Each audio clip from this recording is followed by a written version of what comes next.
আবহাওয়ার খবর জানতে চলে যাচ্ছি সহকর্মী দীপু নূরের কাছে। দীপু, আবহাওয়া নিয়ে আপনার কাছে কি তথ্য আছে, আমাদের বিস্তারিত জানান। জি, ধন্যবাদ রক্তিম আপনাকে। দর্শক, আজ আবহাওয়া অধিদপ্তরের দেয়া তথ্য মতে সর্বপ্রথম যদি একটি তথ্য জানিয়ে রাখি, তাহলে আবহাওয়া অফিস কিন্তু জানিয়েছে আগামী 24 ঘন্টায় ঢাকা সহ খুলনা, ময়মনসিংহ, চট্টগ্রাম বিভাগের কিছু কিছু এলাকায় অস্থায়ীভাবে দমকা হাওয়া সহ হালকা থেকে মাঝারি কিংবা অতি ভারী বৃষ্টি হওয়ার পূর্বাভাস দিয়েছে আবহাওয়া অফিস।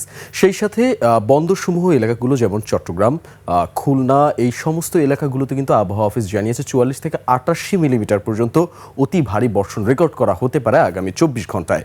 এছাড়া মৌসুমি বায়ু বাংলাদেশের ওপর কিছুটা সক্রিয় থাকার ফলে কিছুটা আবহাওয়া পরিবর্তন হতে পারে, বৃষ্টি স্নাত আবহাওয়া থাকতে পারে বলে জানিয়েছে আবহাওয়া অফিস। তবে নতুন করে কিন্তু সামুদ্রিক কোনো সতর্ক সংকেত দেয়নি আবহাওয়া অফিস।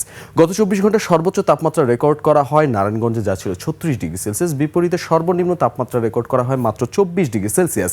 ঢাকায় সর্বোচ্চ তাপমাত্রা রেকর্ড করা হয়েছে 33 ডিগ্রি সেলসিয়াস। এছাড়া আবহাওয়া অফিস ঢাকা নিয়ে যে তথ্য জানিয়েছে তা যদি কিছু জানিয়ে রাখি, তাহলে ঢাকায় কিন্তু আগামী 24 ঘন্টায় 8 থেকে 12 কিলোমিটার বেগে দক্ষিণ বা দক্ষিণ পূর্ব দিক থেকে বাতাস প্রবাহিত হওয়ার সম্ভাবনা রয়েছে। এছাড়া গড়ে আবহাওয়ার যে তাপমাত্রা রেকর্ড করা হয়েছে গত 24 ঘন্টায় ঢাকার আশপাশের এলাকায়, তা ছিল শতকরা প্রায় 71 ভাগ, যার ফলে কিন্তু আগামী 24 ঘন্টায় সারা দেশের ন্যায় আংশিক মেঘাচ্ছন্ন আকাশের ন্যায় ঢাকাতেও কিছুটা বৃষ্টিপাত হতে পারে বলে জানিয়েছে আবহাওয়া অফিস। শেষ করার আগে আরও একটি তথ্য যদি জানিয়ে রাখি, তাহলে আগামীকাল সূর্যোদয় হবে ভোর 5টা 30 মিনিটে। এছাড়া সূর্যাস্ত হবে সন্ধ্যা 6টা 38 মিনিটে বলে জানিয়েছে আবহাওয়া অফিস। ফিরে যাচ্ছি স্টুডিওতে রক্তিমের কাছে। রক্তিম। দীপু, আপনাকে অজস্র ধন্যবাদ।